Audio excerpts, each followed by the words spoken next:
Так, друзья мои, и снова здравствуйте. Утром я показывал, как скрипит эта тележка. Вот.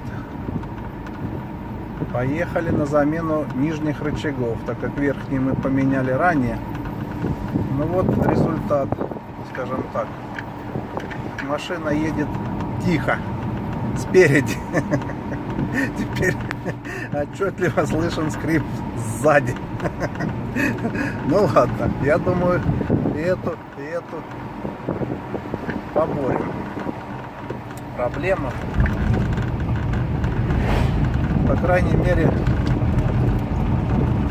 можно друг друга слышать в кабине стало.